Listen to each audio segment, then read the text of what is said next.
Hey guys, నేను కూడా channel పెట్టానని ఛానల్కి మీ అందరికీ స్వాగతం సుస్వాగతం. ఈరోజు ఒక ఇష్యూ గురించి మాట్లాడుకుందాం. అబ్బా, ఆ ఇష్యూ ఏంటంటే యునైటెడ్ స్టేట్స్లో స్టూడెంట్స్ ఫేక్ ఐడీస్ యూస్ చేస్తున్నారు. సో రీసెంట్గా నాకు ఒకటి తెలిసిందనమాట. అది నేను నేమ్స్ బయట పెట్టను, ఏంటంటే చెప్తాను అసలు ఏం జరిగిందో. ఒకటి ఏం జరిగిందంటే యునైటెడ్ స్టేట్స్లో చాలామంది స్టూడెంట్స్ కార్ రెంటల్ డిస్కౌంట్స్ కోసం ఫేక్ ఐడీస్ యూస్ చేసి కార్ రెంట్స్ చేస్తున్నారు.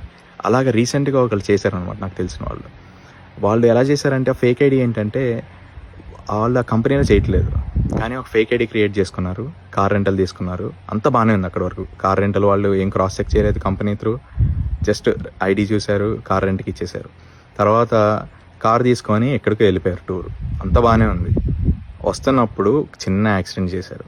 ఆ యాక్సిడెంట్తో ఎంత ఇష్యూ క్రియేట్ అయిందంటే వాళ్ళకి రెంటల్ కంపెనీ ఇప్పుడు వాళ్ళ మీద క్రిమినల్ అఫెన్స్ ఫైల్ చేసింది.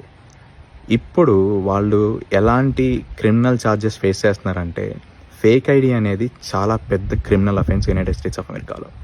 ఒక ఫేక్ ఐడి వాడి క్రిమినల్ అఫెన్స్లో దొరికిన స్టూడెంట్స్ పరిస్థితి ఇప్పుడు చాలా అధ్వానంగా మారింది. వాళ్ళు డిపోర్టేషన్ స్టేజ్లో ఉన్నారు. డిపోర్టేషన్ చేసే కన్నా ముందు వాళ్ళని ఫస్ట్ థింగ్ క్రిమినల్ కేసు పెట్టి వాళ్ళకి జైలు శిక్ష వేస్తారు.